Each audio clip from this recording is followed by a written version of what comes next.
Amin. Wih, luar biasa. Sebab hanya di sini. Sebab hanya di sini kelegaanku, Tuhan. Saudara pasti mengerti kelegaan kalau saudara ada di dalam keadaan yang terhimpit, tertekan, gitu. Dan setiap orang yang mengikuti Yesus dengan sungguh-sungguh, yaitu setiap firman, yaitu kehendaknya Allah itu menjadi jalan hidupnya, maka dia pasti sedang ada di dalam Via Dolorosa, gitu. Via Dolorosa. Nah, saudara, ada statement yang menarik.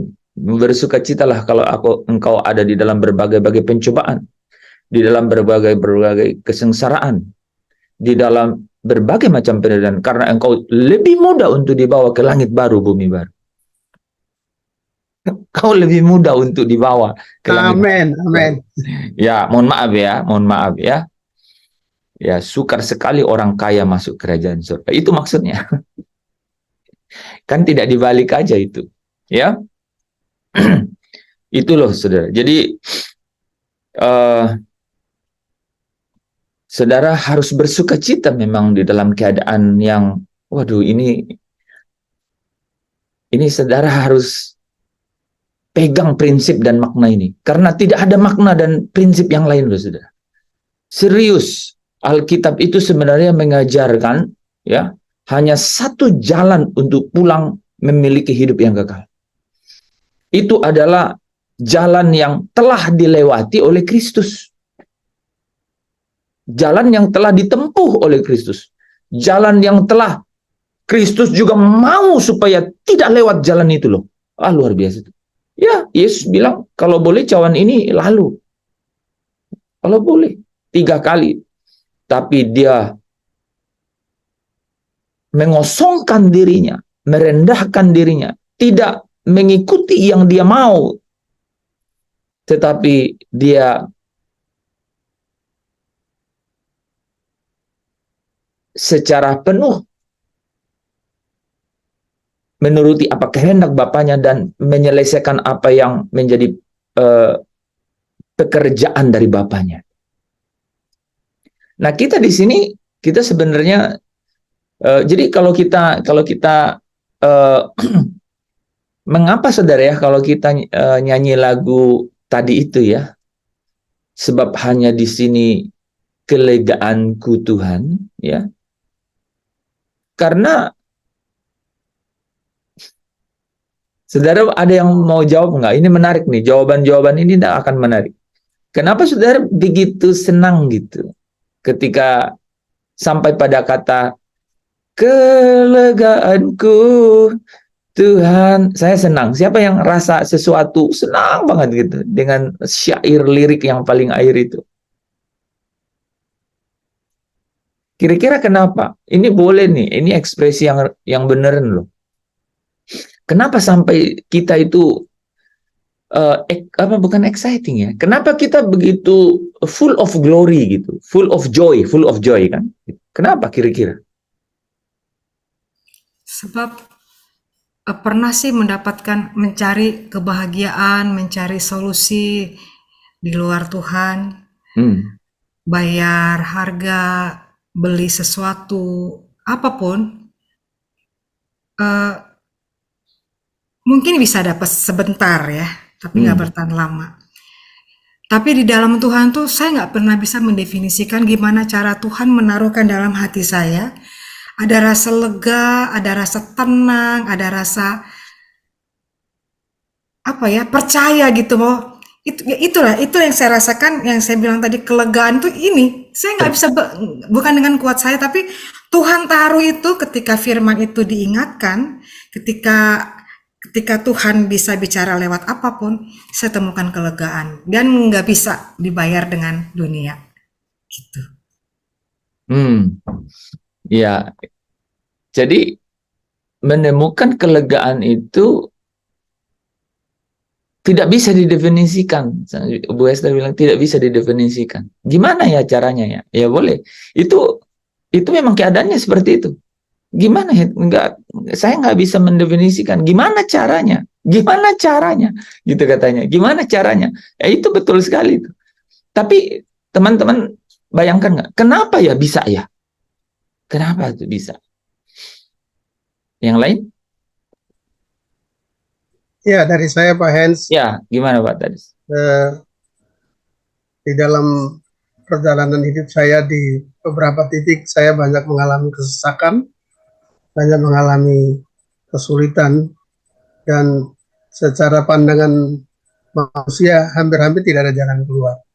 Susah sekali, tapi puji Tuhan, bersyukur memang Kristus kalau memberi kelegaan memang betul-betul kelegaan karena diangkat keluar dari kesusahan, kesulitan, dan penderitaan itu. Itu yang saya alami sepanjang saya mengiring Tuhan.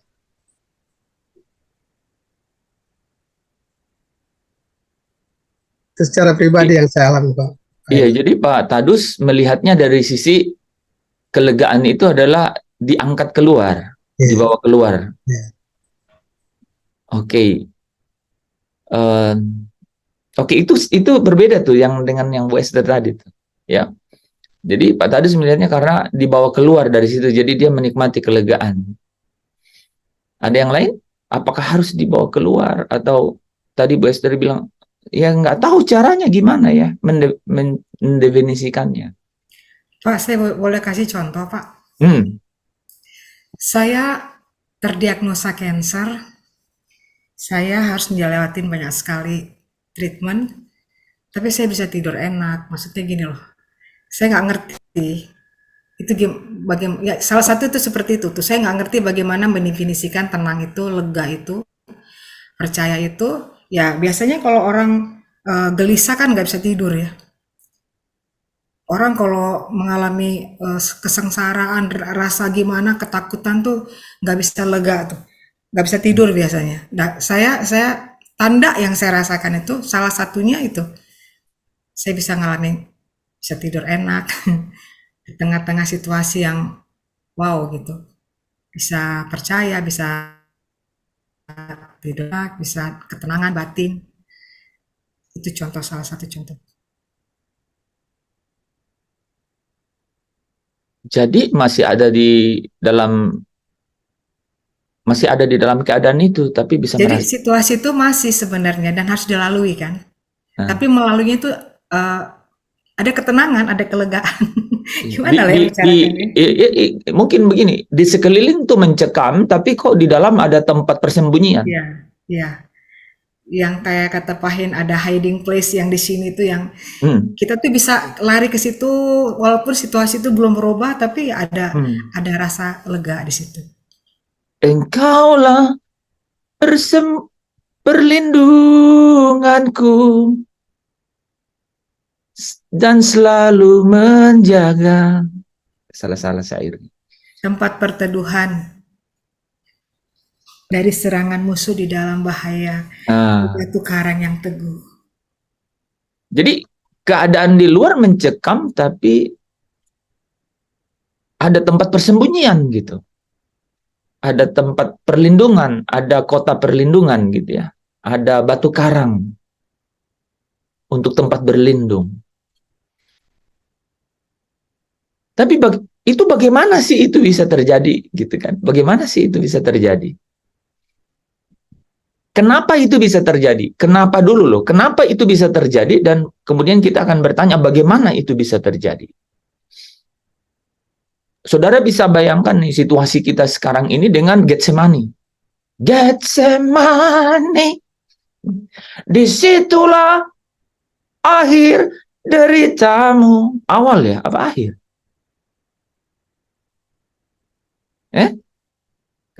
Syairnya gimana?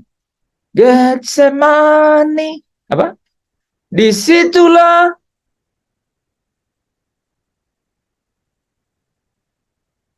akhir, awal memang awal deritamu, semua telah kau lakukan, walau engkau sadari demi kemuliaanmu. Wah, kata-kata itu menarik, saudara. Jadi keadaan mencekam di sekeliling gitu. Itu Getsemani itu. Getsemani itu. Keadaan mencekam di sekeliling itu adalah Getsemani itu. So, tonight on, malam ini saudara, apa yang menjadi Getsemani saudara? Gitu. Apa yang menjadi Getsemani saudara? Itu adalah awal deritamu katanya saudara. Ya. Semua kau lakukan karena engkau sadari Demi kemuliaan-Mu. demi kemuliaan-Mu. Saya nyanyi ini, orang lain nyanyi juga dari kamar, jadi saya saudara, kata-kata itu memberi satu ini loh, satu ketenangan ya, di setiap Getsemani kita yang berbeda-beda. Saya juga punya Getsemani. Ya, hati bisa begitu inconsistent gitu ya saudara. Tidak menentu gitu, tidak menentu ya. Karena segala sesuatu yang kita deal dengannya gitu ya, dengan berhubungan dengannya itu, kita bisa nggak menentu. Ya. Tapi ada tempat Yesus di Getsemani untuk kemudian duduk, tunduk dan meneteskan keringat seperti tetes darah. Gitu. So, where is your praying corner? Gitu. Di mana tempat engkau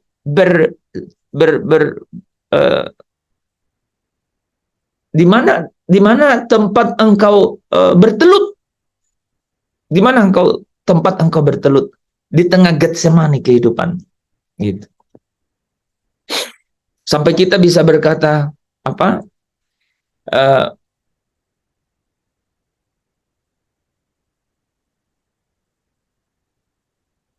hanya di sini kelegaanku Tuhan, gitu.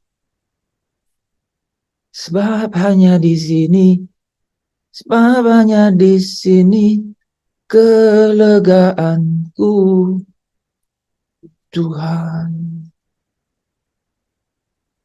Jadi teman-teman, in circumstances, di dalam keadaan yang mencekam di luar itu, ya. Kitab Ibrani katakan yang seumur hidupnya dihantui oleh maut, gitu. Keadaan itu mencekam, itu Getsemani, saudara. Kalau Yesus mencekam, ya, manusia Kristus Yesus mencekam di Getsemani, saudara, perasaan yang sama, perasaan yang sama, dia sudah rasakan 2000 tahun lebih yang lalu. Ditinggalkan, saudara, makanya menarik ya, Getsemani, disitulah awal deritamu. Siksaanmu. Dari disitulah awal siksaanmu.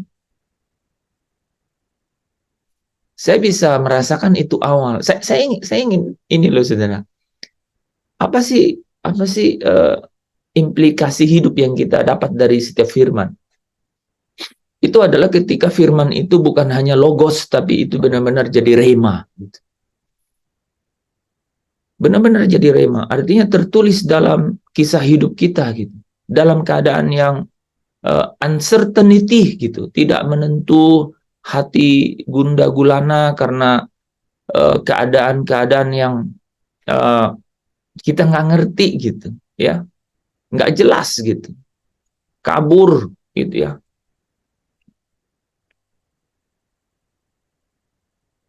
Ada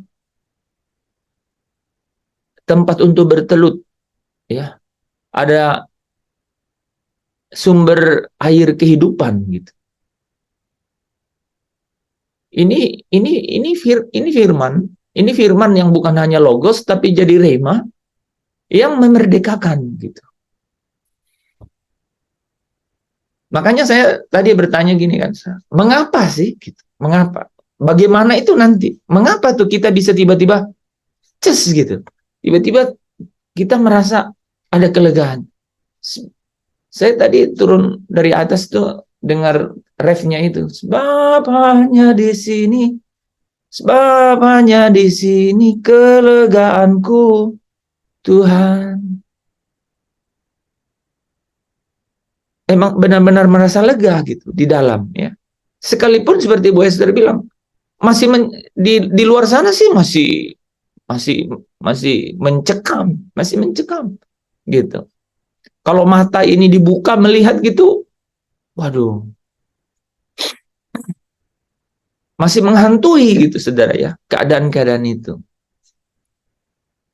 Tapi kok bisa ada satu keadaan gitu. Nah, saudara bisa bayangkan. Jadi ketika Getsemani kehidupanmu itu hadir menjadi awal dari siksaan atau awal dari derita, dia Yesus ya yang hanya dengan mengikuti dia yang adalah terang itu,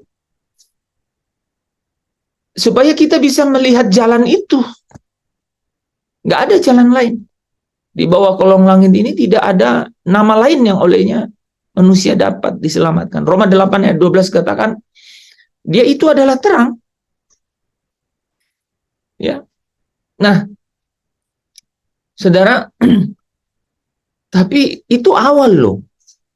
Saudara bisa bayangkan waktu di Bukit Golgota kan, kemudian dia katakan,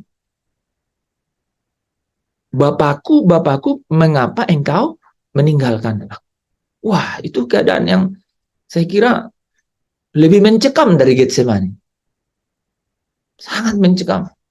Eli, Eli, lama sabatani kan. Bapakku, Bapakku, mengapa engkau meninggalkan aku? Itu keadaan yang lebih mencekam. Saudara pernah ada dalam situasi seolah-olah ditinggalkan? Kita harus mengerti situasi-situasi itu, ya. Bahwa Via Dolorosa itu dimulai dari Getsemani, ya. Getsemani dan berujung di di atas Golgota, saudara ya. Berujung di atas Golgota. Perjalanan itu, Yesus bilang, akulah jalan. Yang dimaksud Yesus, akulah jalan, itulah perjalanannya. Saudara harus memiliki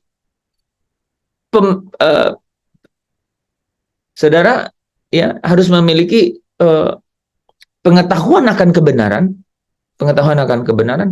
bahwa kita ini ada, ya, kita ini ada di dalam Getsemani kehidupan, gitu. Orang yang gini loh, saudara. Sebelum saya lanjutnya, ada lagi nggak yang mau mau menjawab atau menceritakan mengenai kelegaan tadi? Pernah nggak? Bagaimana teman-teman bisa rasakan yang dikatakan, sebab hanya di sini kelegaanku, Tuhan. Ada yang mau? Saudara rasakan nggak kelegaan itu?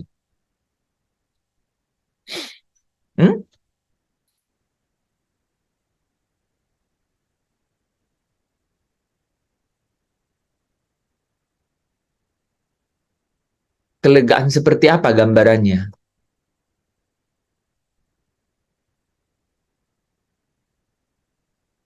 Tadi kan pada angkat tangan. Soalnya gini, saudara, ya. Saudara kalau tidak merasakan kelegaan itu tidak bisa, tidak mungkin saudara itu mencerminkan kemuliaan.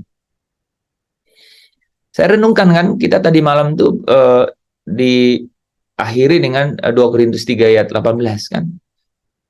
Dan kita semua mencerminkan kemuliaan. Nah, seperti apa mencerminkan kemuliaan? Dan kita semua mencerminkan kemuliaan.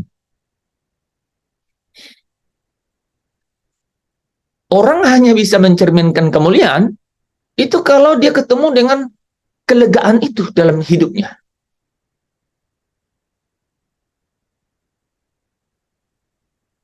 Dan awalnya dari situ. Awalnya dari situ.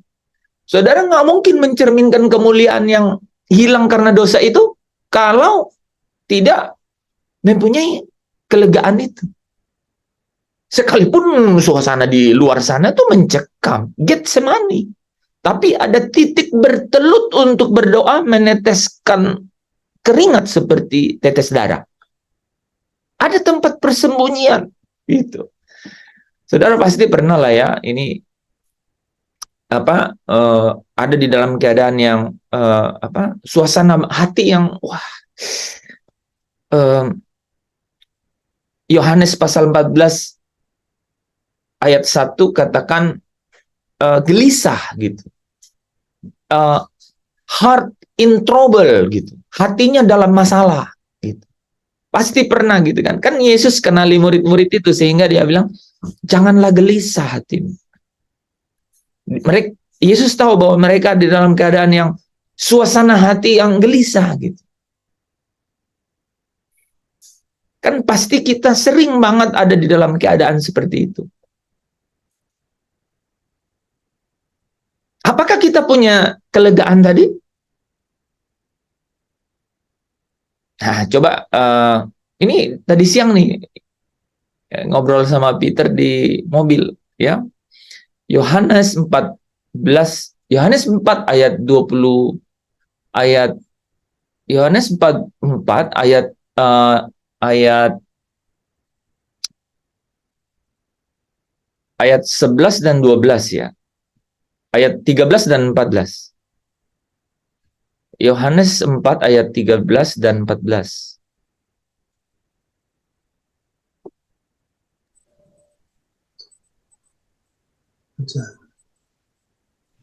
Silakan.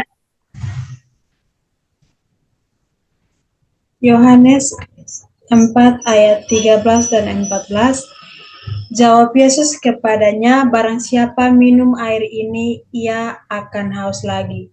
Tetapi barang siapa minum air yang akan kuberikan kepadanya, ia tidak akan haus untuk selama-lamanya. Sebaliknya, air yang akan kuberikan kepadanya akan menjadi mata air di dalam dirinya, yang terus-menerus memancar sampai kepada hidup yang kekal. Amin. Bisa ulang lagi?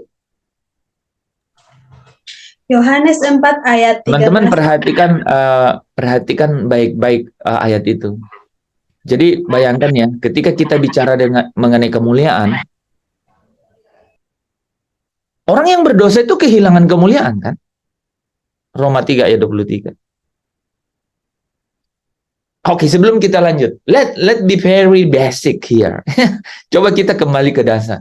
Kenapa orang yang berdosa itu dibilang kehilangan kemuliaan, saudara? Jangan terlalu teologis ya, karena kita di sini. Kenapa kira-kira? Kenapa orang yang berdosa itu dikatakan kehilangan kemuliaan? Ya, terpisah. Hidupnya terpisah, tidak merasakan kelegaan dari Tuhan. Hidupnya terpisah. Kenapa dikatakan kehilangan kemuliaan? Karena hidupnya terpisah dari Allah. Dari Allah. Tapi Bapak sudah mencerminkan kemuliaan kan? Amin. Tapi hidup Bapak terpisah nggak dari Allah?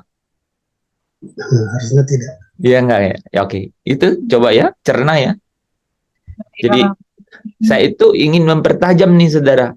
Ya, menarik sekali itu. Kenapa orang yang berdosa itu dikatakan kehilangan kemuliaan? Kalaupun ada orang yang menerjemahkan kekurangan kemuliaan, apa saja? Dua-duanya sama aja. Kenapa kira-kira saudara?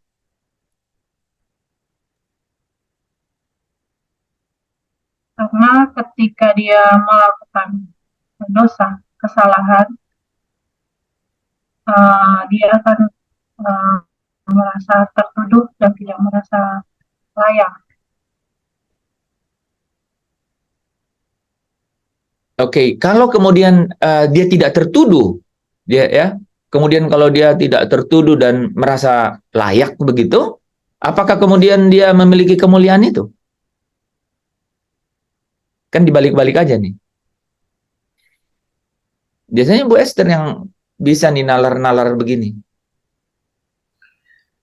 Dia udah Kenapa dibilang kehilangan gitu loh? Kok manusia berdosa kok kehilangan? karena dia bergeser dari gambar Tuhan gitu loh. Kan Tuhan bilang kan marilah kita kan gitu kan ya, Hmm. gambar. Jadi dia tuh kehilangan kemuliaan, orang dia nggak punya lagi gambaran Tuhan.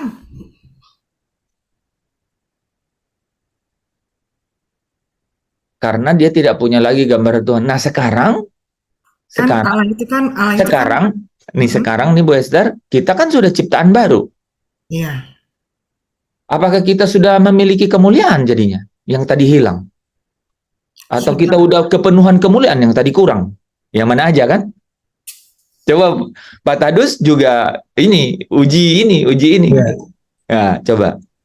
Ya, jadi kita sudah kembali kepada kemuliaan, tapi belum sampai tingkat pertumbuhan yang penuh. Iya, tapi kenapa orang berdosa dibilang kehilangan kemuliaan atau kekurangan kemuliaan? Kenapa? Ya, salah satunya dia tidak menikmati lagi hubungan persekutuan dengan Tuhan itu. Nah, oke. Sekarang Bapak sudah menikmati persekutuan. Ya. Apakah Bapak sudah memiliki kembali kemuliaan itu atau tadi kurang terus artinya bertambah akan kemuliaan itu? Iya, saya merasa ada kemuliaan Kristus di dalam saya. Ya. Oke, ya. Saya itu tadi tuh saya merenung teman-teman, merenung gitu dalam perjalanan gitu. Itu jawabannya supaya kita tidak ambigu itu sebenarnya mudah jawabnya. Dari 2 Korintus 3 ayat 18 itu bilang begini kan, dan kemuliaan itu datangnya dari Tuhan yang adalah roh. Jadi kalau kata kemuliaan itu ya kita ganti ya, karena kita ini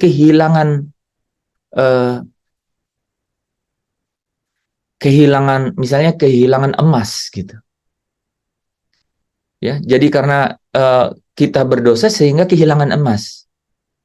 Nah, sementara dikatakan bahwa emas itu datangnya dari Tuhan yang adalah roh.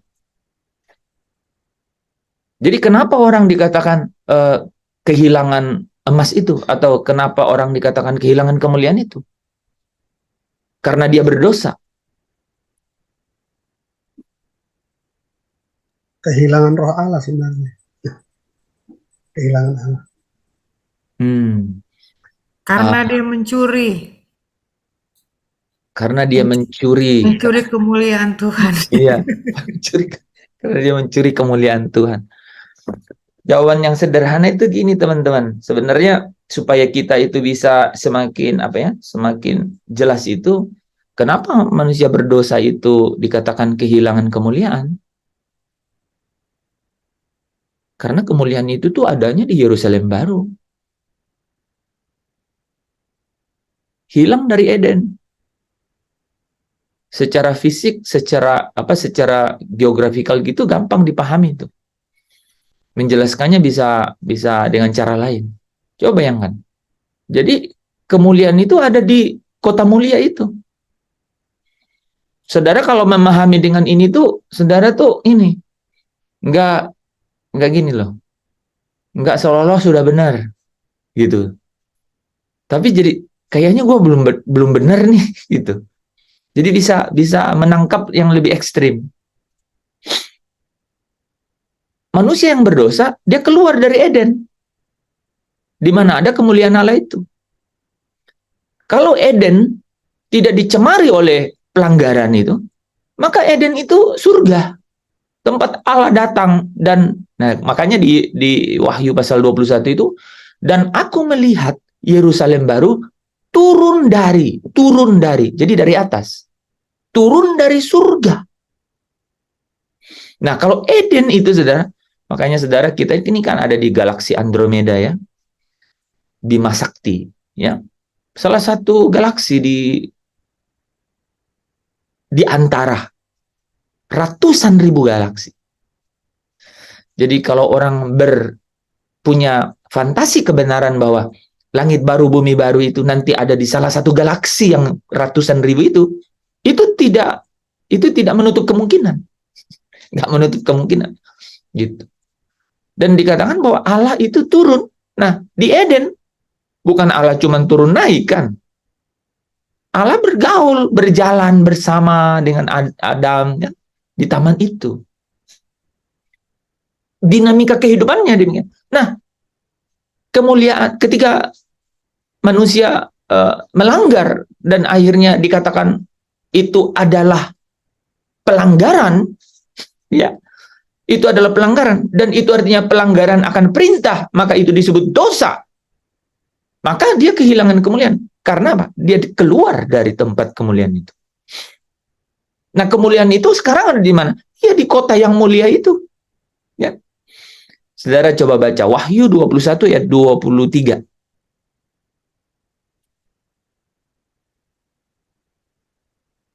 Wahyu 21 ayat 23.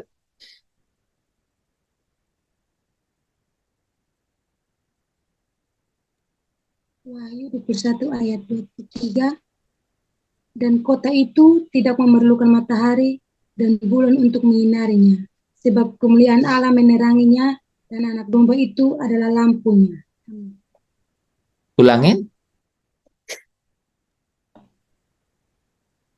Dan kota itu tidak memerlukan matahari dan bulan untuk menyinarinya, sebab kemuliaan Allah meneranginya dan anak domba itu adalah lampunya.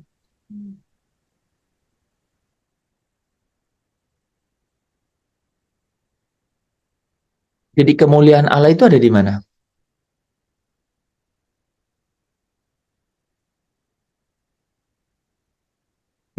Ada di kota Allah, Yerusalem baru. Ya kan gitu. Itu lebih mudah ditangkap loh, saudara. Ya, kemuliaan itu ada di kota Allah itu, di kota Allah, Yerusalem surgawi, Bukit Sion itu. Ya, di situ kan kemuliaan itu dan kemuliaan Allah menerangi. Ya, kemuliaan Allah. Ini siapa nih? Kemuliaan Allah itu meneranginya. Ya, kemuliaan Allah di situ.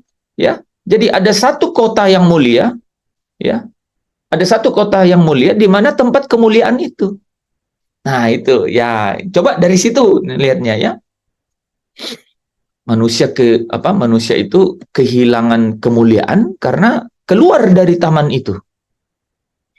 Dan Allah memutuskan untuk membuat langit yang baru dan bumi yang baru.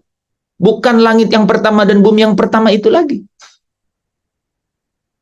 Di mana ada kemuliaan? Oh, di mana itu ya ayatnya ya? Itu ya.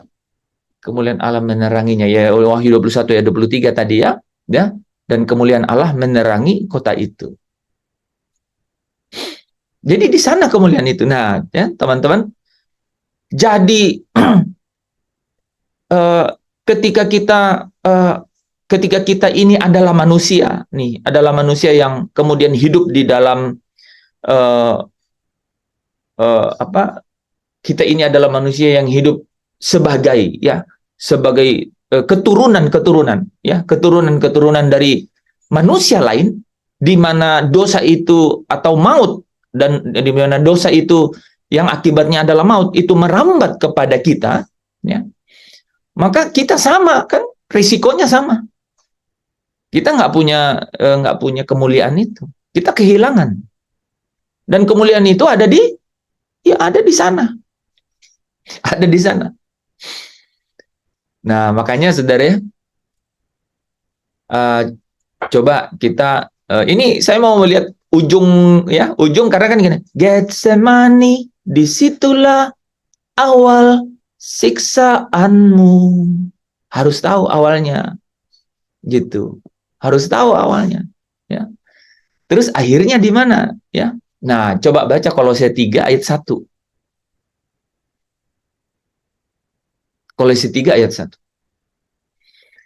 Coba teman-teman kita buat malam ini nih kita lihat dari pendekatan yang berbeda, ya. Kolose 3 ayat 1 bilang, Kolose 3 ayat 1, karena itu kalau kamu dibangkitkan bersama dengan Kristus, carilah perkara yang di atas di mana Kristus ada, duduk di sebelah kanan Allah. Amin. Jadi Kristus ada di mana? Di sebelah kanan Allah, Berarti dia ada di mana? di sorga. Di mana itu di surga? Yerusalem Yerusalem baru, Di Yerusalem baru. Yerusalem baru itu adalah kota yang mulia. mulia, kota yang penuh kemuliaan. Saudara lihat, Kristus sekarang itu ada di tempat kemuliaan itu. Nah, itu coba, ini sederhana sekali nih. Yesus itu ada di atas, di sebelah kanan Allah, di tempat kemuliaan itu. Di tempat kemuliaan itu. Sementara orang yang berdosa kehilangan kemuliaan itu, diusir dari Eden. Gitu. Nah, bagaimana untuk sampai ke tempat kemuliaan itu? Bagaimana caranya? Ikut teladan Kristus. Dimulai dari Getsemani, Villa Dolorosa. Nah, kita step by step ya. Yohanes 17 ayat 24. Ingat ya, Kolose 3 ayat 1 bilang, Kristus ada, carilah perkara yang di atas di mana Kristus ada. Yang duduk di sebelah kanan Allah. Itu di kota yang mulia itu. Lanjut, Yohanes 17 ayat 24.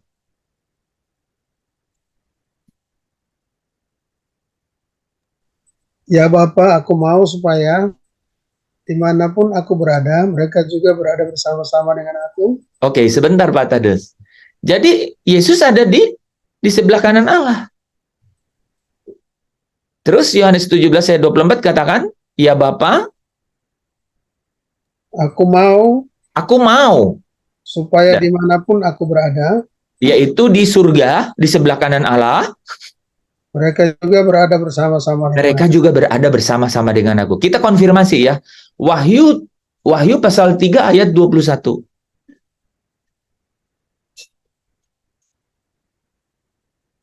Wahyu pasal 3 ayat 21, barang siapa menang, ia akan kududukan bersama-sama dengan aku di atas takhtaku, sebagaimana aku pun telah menang dan duduk bersama-sama dengan Bapakku di atas tahtanya. Nah, ya.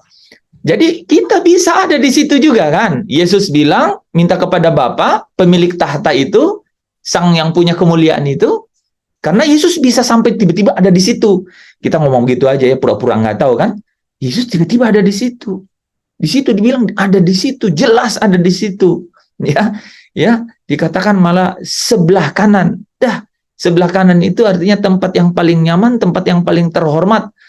Nah, ada satu lagi ya, nyaman, terhormat, dan karena prestasi gitu, karena gelar dia ada di situ. Ya.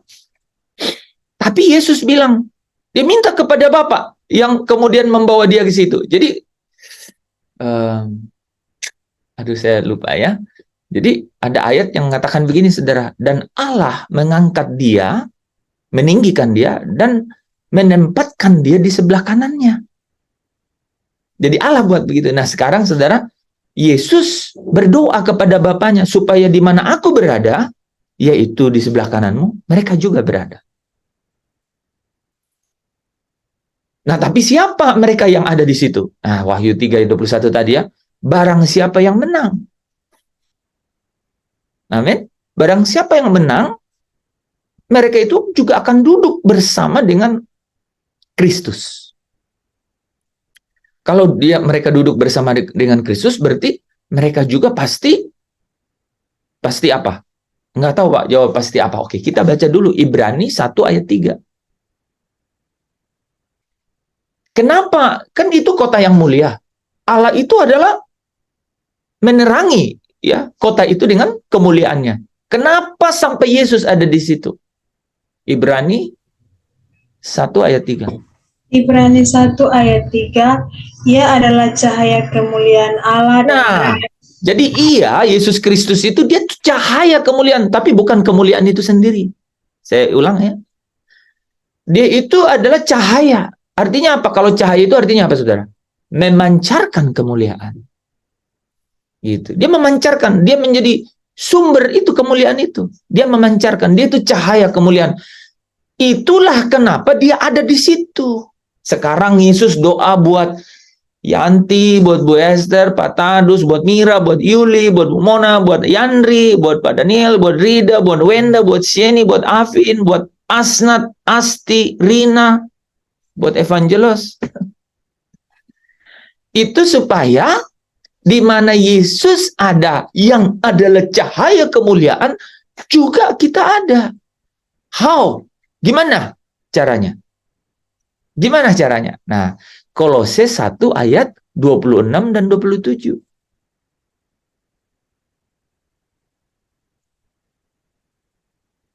Gimana caranya ya?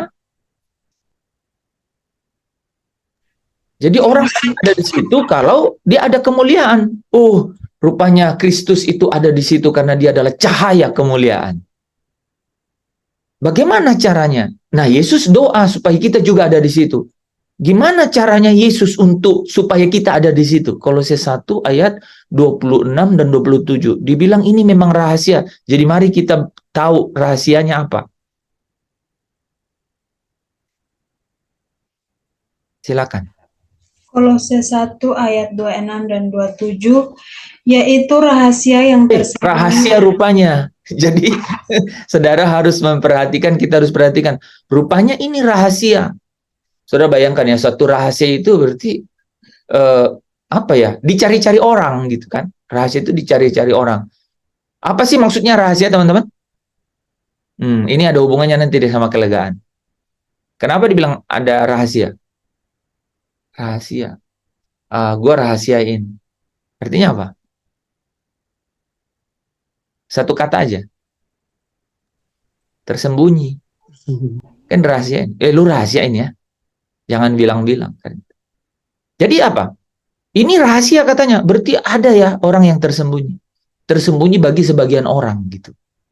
Makanya kalau saudara bilang, kok bisa ya? Gue bilang, kelegaanku Tuhan. Kamunya sembringah-sembringah. Orang lain nggak ngerti apa yang kamu rasakan. Karena rahasia. Yang mengerti bilang amin. Amin. Amin. Amin, amin. Gitu. Itu. Tadi itu persis yang Bu Esther bilang. Tapi gimana ya definisinya Pak?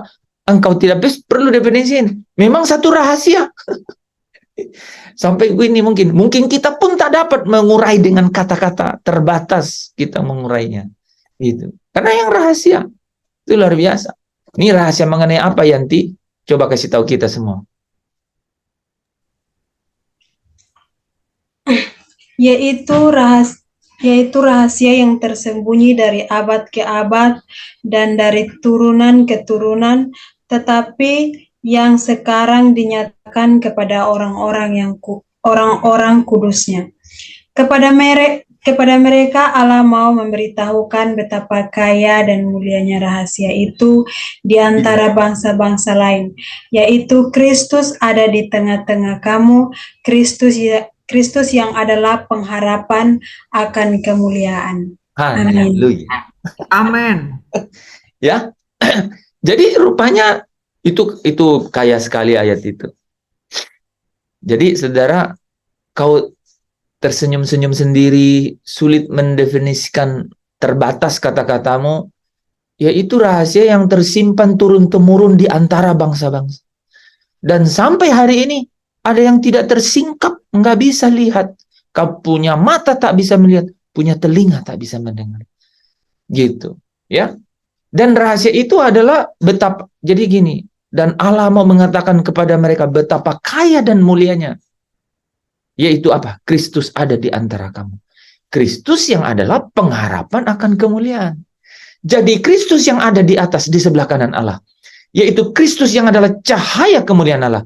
Rupanya dia adalah bagi kita pengharapan akan kemuliaan itu. Jadi ketika Yesus berkata, aku mau supaya di mana aku berada, mereka juga berada. Itu artinya Yesus tahu persis bagaimana caranya supaya kita berada bersama-sama dengan Dia.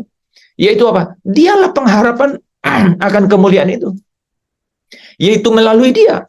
Melalui segala sesuatu yang dia telah lewati. Via dolorosanya dia. Jalan kehidupannya dia pasti. Yang kemudian apa? Yang kemudian itu menjadi pengharapan akan kemuliaan. Nah, saudara, harus dimulai dari sesuatu. Harus dimulai dari sesuatu. Nah, itu yang Yesus katakan kepada perempuan yang ada di sumur itu. Yohanes 14 ayat 13 dan 4. Yohanes 4 ayat 13 dan 14 tadi. Gitu. Nah, mari kita baca ulang itu. Yohanes 4 ayat 13 dan 14. Sebelumnya orang cari Tuhan di gunung. Ya, di Gunung Gerizim. Orang cari Tuhan di Yerusalem. Sekarang Yesus datang, dan Yesus yang adalah siapa? Yang sudah ada di sebelah kanan Allah, ya. Yesus yang apa, saudara? Yang adalah cahaya kemuliaan itu sendiri. Yesus yang adalah pengharapan akan kemuliaan itu. Yesus datang kepada manusia dan berkata demikian. Jawab Yesus kepadanya, barang siapa minum air ini, ia akan haus lagi. Nah, saudara, ada kata air, gitu ya. Barang siapa minum air ini. Di dalam kitab Wahyu, saudara, Wahyu pasal 22, itu dijelaskan bahwa dia itu adalah sumber air kehidupan itu. Jadi barang siapa minum air ini, nah ya, yang kepadanya rahasia itu dibuka, disingkapkan, maka kau bisa tersenyum-senyum sendiri, gitu. Menikmati kelegaan itu. Nah, kelegaan itu berupa apa? Lanjut, Pak Tades. Tetapi barang siapa minum air yang akan kuberikan kepadanya, ia tidak akan haus untuk selama-lamanya. Sebaliknya, air yang akan kuberikan kepadanya akan menjadi mata air di dalam dirinya, yang terus-menerus memancar sampai kepada hidup yang kekal. Amin. Amin. Jadi kan diskusi sama Peter, ya, diskusi sama Peter. Apa dong yang menjadi differentiation? Apa yang jadi pembeda kita umat manusia dengan orang yang katanya kewargaannya dari surga? Apa? Kan gitu. Kan kita ini kewargaannya dari surga, dan dari sanalah kita menanti juru selamat kita akan datang, kan begitu. Apa yang jadi pembeda? Menarik, dia jawab, kita punya sumber air, sumber air kehidupan itu, katanya. Kita punya air kehidupan dalam diri kita. Terus saya bilang dia, tahu nggak bahasa Inggrisnya itu fountain. Fountain itu adalah air mancur. Air mancur itu bukan cuma ngalir. Ya, saudara bisa lihat ya, air mancur itu, yang bilang air mancur itu, dia apa? Dia apa? Dia memancar. Dia mancar. Ya, mancar gitu. Jangankan punya sumber. Tidak hanya punya sumber, tapi dia kelihatan dia memancar keluar. Nah, yang menarik, saudara, adalah kalimat terakhir itu. Yang akan terus memancar sampai kepada hidup yang kekal. Saudara, saya ganti ya. Yang akan terus memancar sampai ke kota yang mulia itu. Yang terus memancar sampai ke tahta di mana Yesus duduk itu. Yang terus memancar sampai engkau ada di sebelah kanannya. Amin. Gitu. Amin. Itu. Nah, itu hanya dengan apa ya? Dengan Roh Kudus yang menyingkapkan dalam hati kita, itu kita bisa. Nah, saudara, makanya Kolose 3 ayat 1 pesan. Kalau kamu itu katanya sudah dibangkitkan bersama Kristus, maka carilah perkara yang di atas. Cari di mana Kristus ada, duduk di sebelah kanan Allah. Ayat 2, kalimat berikutnya katakan, pikirkanlah perkara yang di atas, bukan yang di bumi. Jadi, saudara, di bumi itu bicara mengenai Getsemani. Jangan pernah masalahmu itu selesai. Jangan pernah berpikir bahwa masalahmu itu akan selesai dan membuat engkau merasa kelegaan. Ada kata-kata yang menarik loh, saya nggak tahu, tapi ini penting. Katanya gini, saudara nggak mungkin berhenti kalau belum lelah. Wah, benar juga ya. Saudara nggak mungkin dapat menemukan perhentian kalau belum lelah. Waduh, maksudnya apa ya? Maksudnya apa sih? Ya nggak mungkin menemukan titik perhentian itu kalau belum di ujung Via Dolorosa gitu. Nggak mungkin memang gitu. Jadi cintailah Getsemanimu. Menyatulah sama Getsemanimu. Dan katakan bahwa this Getsemani, ini Getsemani ini kesengsaraan, penderitaan, pencobaan ini yang akan mengantar, membawa aku ke ujung hidup, yaitu langit baru, bumi baru, Yerusalem yang baru. Miliki mentalitas gitu, seperti itu. Saudara, ini bukan apa ya? Saudara, ini bukan apa ya? Bukan motivasi, bukan saudara. Bukan membangkit-bangkitkan saudara gitu ya. Semangat saudara, enggak sama sekali. Enggak sama sekali. Tapi ini tuh firman. Ini tuh firman. Hanya satu hal yang menggairahkan orang-orang kudusnya Tuhan, yaitu bersama-sama dengan Dia di kemuliaan sampai selama-lamanya. Itu ya yang menggairahkan orang-orang kudus Tuhan. Gitu. Kalau saudara masih dapat disenangkan oleh disenangkan oleh kehidupan di bumi ini, sulit sekali untuk masuk ke dalam perhentian itu, saudara. Sulit sekali untuk masuk ke dalam kelegaan itu.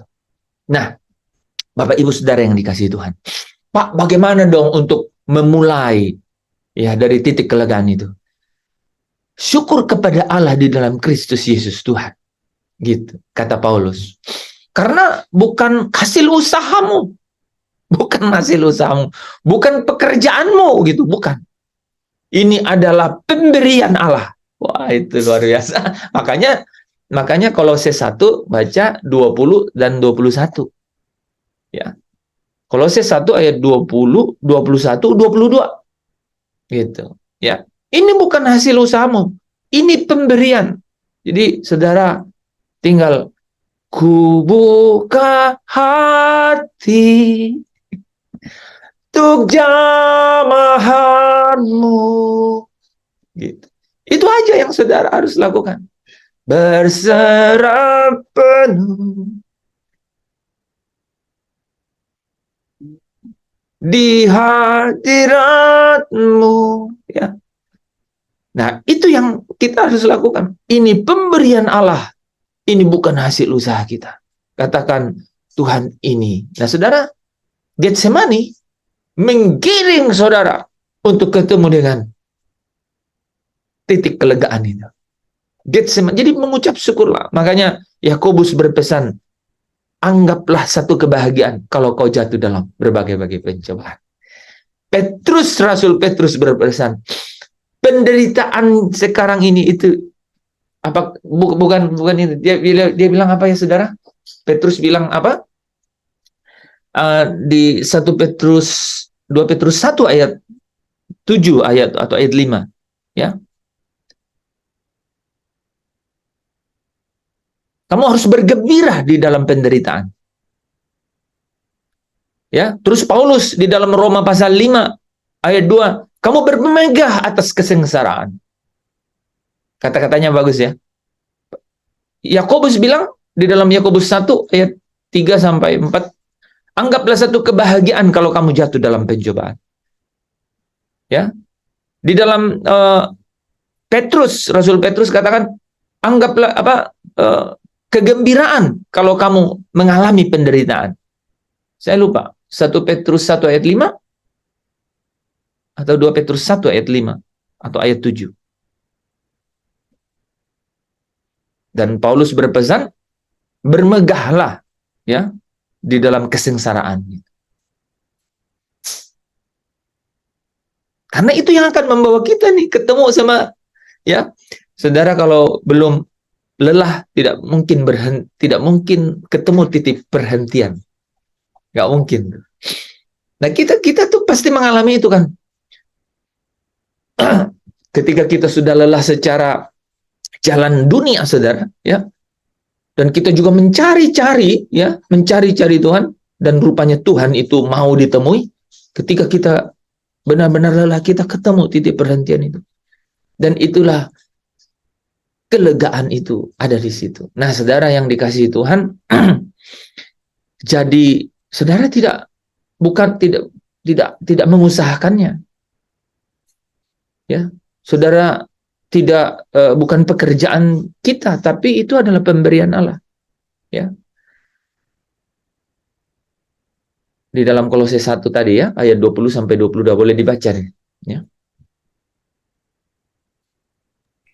Kolose 1 ayat 20 sampai 22, dan oleh dialah ia memperdamaikan Jadi oleh Yesus, ya, oleh Yesus kita diperdamaikan. Lanjut.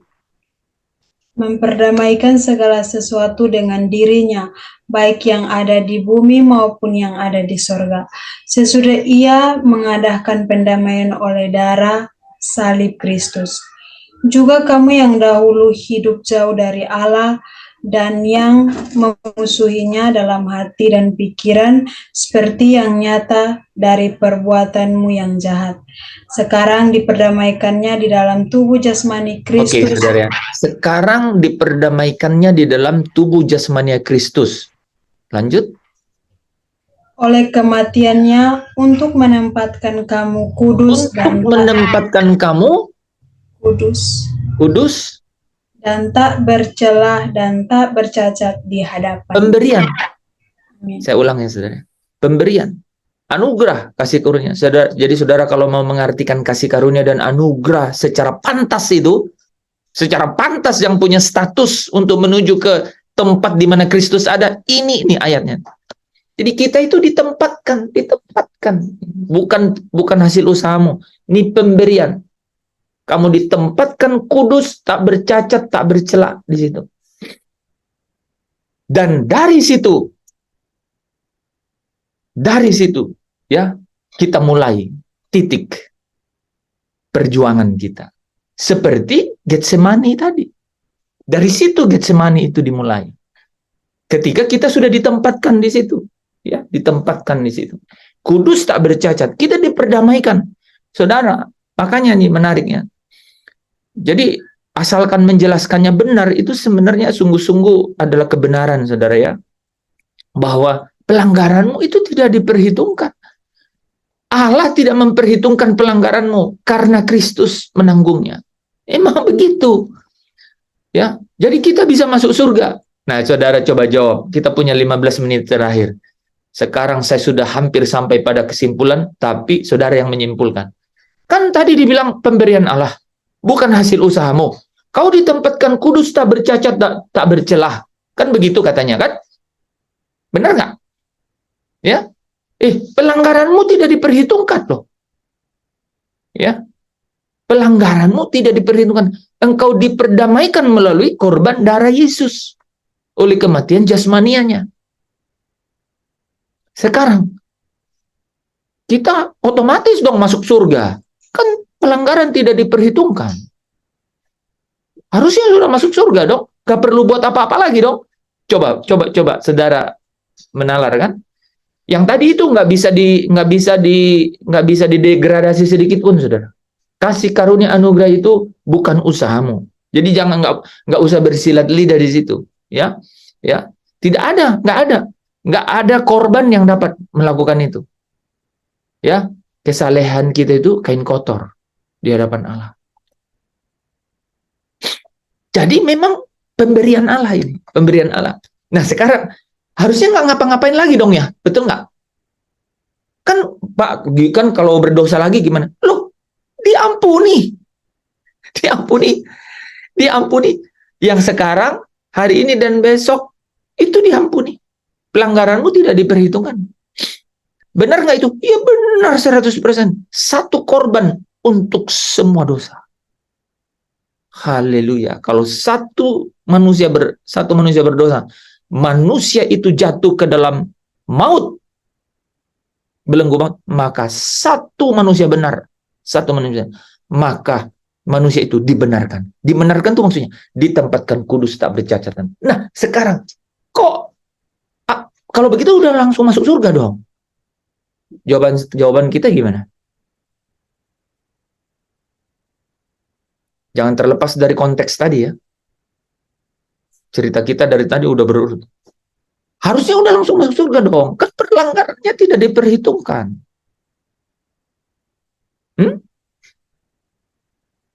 Ayo jawabannya nggak panjang. Iya, karena Yesus mau di mana dia berada, saya di situ. Jadi kan nggak perlu ngapa-ngapain dong, kata Dus, kan sudah pelanggaran tidak diperhitungkan. Udah menemukan titik kelegaan dalam Tuhan. Nggak perlu lagi dong. Jatuh dosa minta ampun, Allah itu setia dan adil kan, 1 Yohanes 1 ayat 9. Maka dia akan menyucikan dosamu. Betul itu, betul sekali. Jadi saudara jangan ada yang tertuduh, terintimidasi karena pelanggaran. Nggak bisa.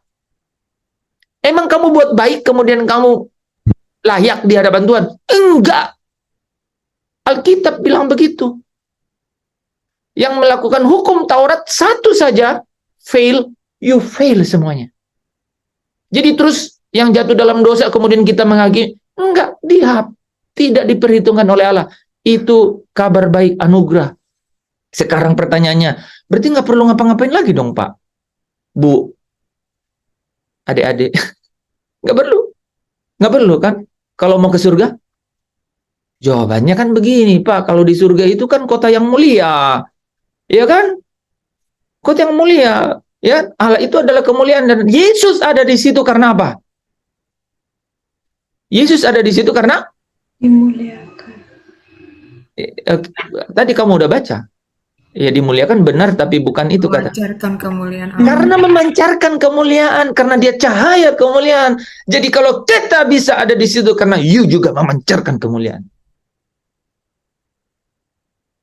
Nah, saudara, kalau pelanggarannya tidak diperhitungkan, emang kamu udah memancarkan kemuliaan? Jawabannya pasti tidak. Tapi kamu mencerminkan kemuliaan. Saudara, supaya saudara mengerti apa beda mencerminkan kemuliaan sama memancarkan kemuliaan. Ini pelajaran bahasa Indonesia, bukan Alkitab sama sekali. Apa beda mencerminkan kemuliaan sama memancarkan kemuliaan? Dua perbedaannya. Yang jawab yang bahasa Indonesianya di atas 9. Memancarkan itu kan keluar. Yus, kalau mencerminkan? Kalau mencerminkan itu menjadi gambaran. Betul. Ya. Itu dijawab Bu Esther ya. Jadi memancarkan itu keluar. Artinya dari dalam dia ada sumber. Mancarkan. Dia udah mencerminkan. Tapi kalau yang namanya mencerminkan itu gambaran. Atau kata tepatnya hanya memantulkan. Mencerminkan itu ya kayak kita dicermin. Emang kita benar-benar ada di dalam cermin? No, kalau gue geser dari situ, hilang gue di dalam cermin.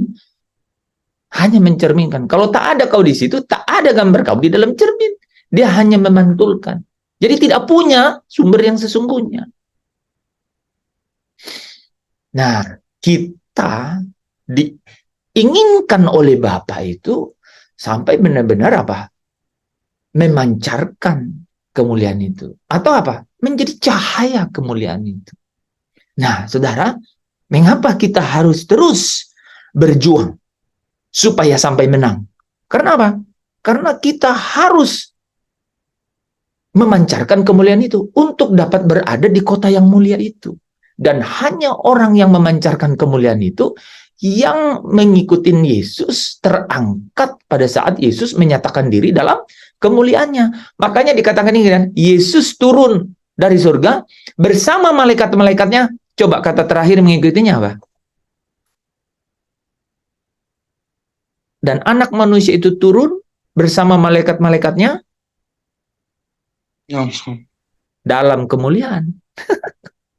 Ya kan? Udah gitu. Saudara, luar biasa ini. Kalau saudara, makanya kita kan nggak perlu jelas-jelasin, ya kita keselamatan. Enggak, ini dari kemuliaan ini langsung saudara bisa jelasin, luar biasa. Yesus ada di surga karena dia udah jadi cahaya kemuliaan. Manusia berdosa kehilangan kemuliaan. Tapi Allah menempatkan dia kudus tak bercacat. Bukan karena usahanya, tapi itu pemberian Allah. Sehingga dia menemukan air kehidupan itu. Itu benih ilahi yang mencerminkan kemuliaan. Dia mulai mencerminkan kemuliaan. Saudara. Tapi apa? Dia harus dari hari ke hari diubah menjadi serupa dengan gambar. Nah, bagian terakhir ada 8 menitnya saudara ya. Ada dua ayat yang kita sandingkan. 2 Korintus 3 ayat 18, ada satu orang yang baca, sama membaca ulang Ibrani 1 ayat 3.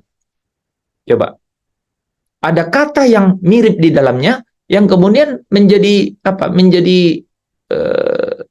Menjadi warna yang sangat kental di dalam perjalanan itu. Dari mencerminkan kemuliaan, apa yang membedakan? Tadi Wester udah jawab mencerminkan kemuliaan ke memancarkan kemuliaan. Tapi apa sih proses yang terjadi di dalam dari mencerminkan sampai memancarkan? Siapa yang duluan? 2 Korintus dulu. 2 Korintus 3 ayat yang ke-18. Dan kita semua mencerminkan kemuliaan Tuhan dengan muka yang tidak terselubung. Oke, menarik kan? Jadi kita itu mencerminkan kemuliaan Allah. Kita udah memantulkan tapi nggak memancarkan. Itu saudara harus bayangkan itu. Kenapa bisa sampai memantulkan? Atau memantulkan kemuliaan Allah? Kenapa saudara? Karena kita ada di wilayah situ. Karena kita ada di wilayah situ. Kenapa kita bisa ada di wilayah situ? Karena kita sudah dilahirkan kembali. Lahir dari Allah. Yang lahir dari Allah punya benih ilahi di dalamnya. Benih ilahi. Apakah kita bisa makan benih? Itu bayangkan saja saudara gitu ya. Ada benih sayur pakcoy sama pakcoy. Aduh, beda sekali. Mana yang kira-kira cocok dihidangkan? Sayur. Menarik ya? Gitu loh. Saudara bisa sederhana itu. Ya, kita dikasih benih ilahi dalam diri, lahir dari Allah. Nikodemus, kau kalau tidak lahir kembali, nggak bisa masuk kerajaan. Tapi lahir kembali belum tentu langsung masuk kerajaan.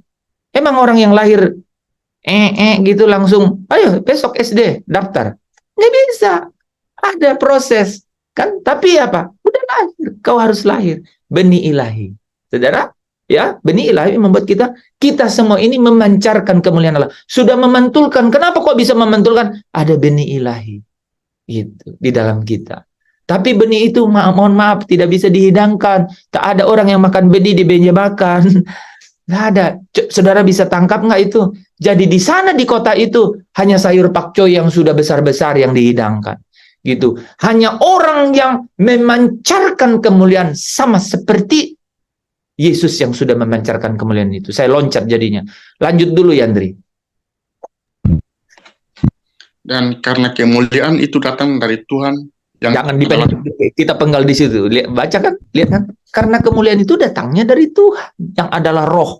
Kalau Tuhan yang ada roh itu adalah roh itu pasti bukan Yesus. Itu adalah Allah Bapa. Allah saja yang adalah roh itu. Lanjut. Maka kita diubah menjadi serupa dengan gambarnya. Nah, gambarnya itu gambar siapa? Ya, gambarnya Allah, bukan gambar Yesus. Gambarnya. Tadi yang adalah sumber kemuliaan itu harus diubah. Makanya Yesus bilang, kamu harus haruslah kamu sempurna, kan? Matius 5 ayat 48 kan? Gitu. Jadi kita itu harus dirubah seperti gambarnya. Nah, coba perhatiin kalimat berikutnya, saudara. Jadi dari mencerminkan kemuliaan sampai memancarkan kemuliaan, ada apa di tengahnya? Silakan. Dalam kemuliaan yang semakin besar. Oh, coba diulang tadi. Maka kita diubah menjadi serupa dengan gambarnya. Coba ya, serupa dengan gambarnya Allah dalam kemuliaan yang semakin besar, dari mencerminkan sampai memancarkan. Nah, coba lihat bagaimana Yesus menjalaninya di Ibrani 1 ayat 3 tadi. Ibrani 1. Coba yang Ibrani 1 ayat 3. Iya, Yesus itu ganti ianya dengan Yesus. Yesus adalah cahaya kemuliaan Allah dan gambar wujud Allah dan menopang. Sudah sampai situ aja. Dan gambar wujud Allah. Kita ini dirubah untuk menjadi gambar Allah. Yesus yang sudah menjadi cahaya kemuliaan ini, dia adalah gambar wujud Allah. Dia udah jadi gambar wujud Allah. Jadi Kristus itu bisa ada di sebelah kanan.